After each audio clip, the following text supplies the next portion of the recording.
Organisasi Anda ada di level mana? Mengenal 7 level kematangan operasional BQC, bagian kedua. Di episode sebelumnya, kita sudah memetakan 4 level pertama, dari hero-driven sampai institutionalized discipline. Dari bisnis yang berjalan karena orang, sampai bisnis yang berjalan karena sistem. Level 4 adalah titik sehat minimum. Tapi bagi bisnis yang ingin tumbuh lebih jauh, itu belum cukup. Di 3 level berikutnya, pertanyaannya berubah. Bukan lagi apakah operasi kita terkendali, tapi apakah sistem kita cukup cerdas untuk tumbuh dan cukup lentur untuk bertahan saat kondisi berubah. Mari kita masuk ke level 5, Tool-Based Lean. Di level 5, decision rights sudah cukup jelas dan konsisten. Eskalasi tidak lagi berbasis kepanikan, ada threshold yang mulai disepakati. Owner mulai bergeser dari mengurus eksekusi harian ke mengarahkan agenda perbaikan. Tapi optimasi yang terjadi masih bersifat lokal. Improvement di satu area belum tentu berdampak ke kinerja sistem secara keseluruhan.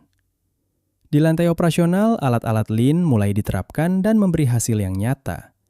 Waste mulai diidentifikasi, continuous improvement dijalankan, dan perbaikan bisa diukur secara kuantitatif. Tapi aliran end-to-end belum terbentuk sepenuhnya. Titik tersumbat berpindah-pindah. Perbaikan di satu area sering menghilang saat fokus pindah ke area lain. Data mulai dipakai untuk sesuatu yang lebih dari sekedar pelaporan. Ia digunakan untuk mengidentifikasi waste dan memvalidasi hasil perbaikan. Tapi visibilitasnya masih parsial. Belum ada gambaran utuh tentang bagaimana satu proses berdampak ke proses berikutnya. Bisnis di level ini mulai sibuk dengan banyak inisiatif, tapi dampaknya ke bisnis secara keseluruhan masih terasa terbatas. Level 6, System-Based Lean. Di sini, Lean bukan lagi sekedar alat. Lean sudah menjadi arsitektur cara bisnis bekerja. Keputusan diambil berdasarkan dampaknya ke aliran nilai secara keseluruhan, bukan yang paling nyaman untuk satu departemen. KPI dirancang untuk mencerminkan kinerja sistem, bukan memaksimalkan satu fungsi. Form kontrol sudah bersifat lintas fungsi. Aliran kerja dari hulu ke hilir dipetakan, dipahami, dan dijadikan dasar desain operasi. Titik tersumbat utama dikelola secara sadar, bukan dipadamkan saat muncul. Lead time dipantau dan dikendalikan sebagai indikator utama performa. Dan data sudah terhubung lintas fungsi.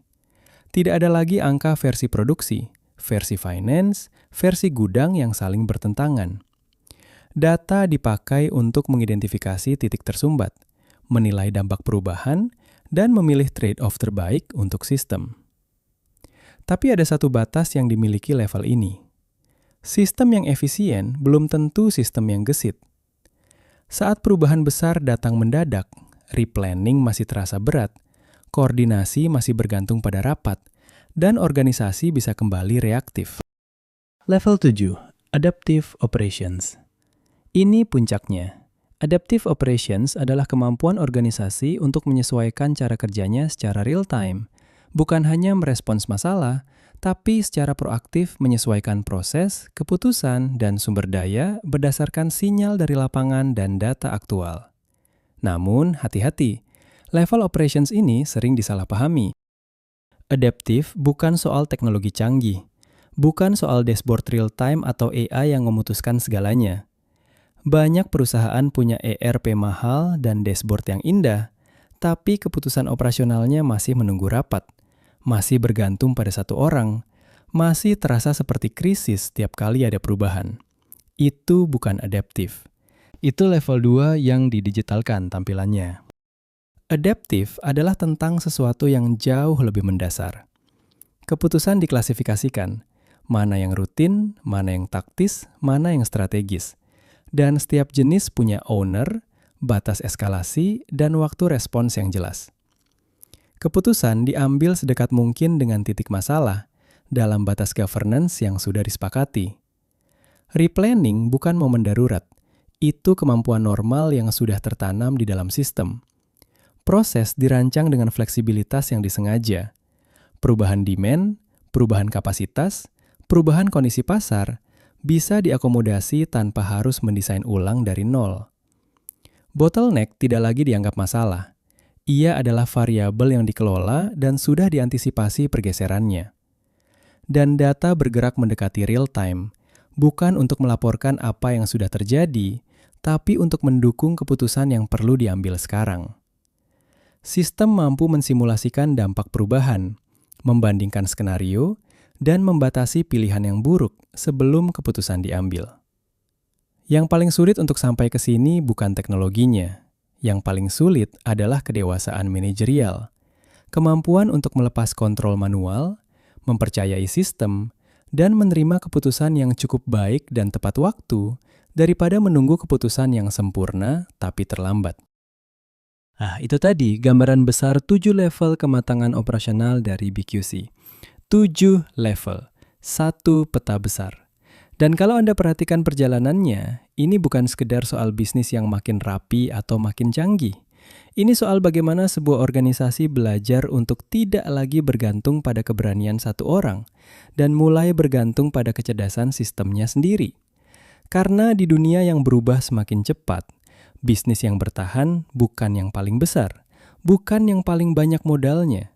Bisnis yang bertahan adalah yang paling cepat belajar, paling cepat menyesuaikan diri, dan paling sedikit energinya terbuang untuk masalah yang seharusnya tidak perlu muncul 2 kali. Dan semua itu dimulai dari satu hal yang sederhana. Tahu dengan jujur, Anda sekarang ada di mana. Kalau Anda ingin jawabannya secara terukur, kami sudah menyiapkan self-assessment yang bisa Anda akses langsung melalui link di deskripsi. Hasilnya akan memberi Anda gambaran yang jelas tentang posisi operasional bisnis Anda di dimensi-dimensi yang membentuk kematangan operasional.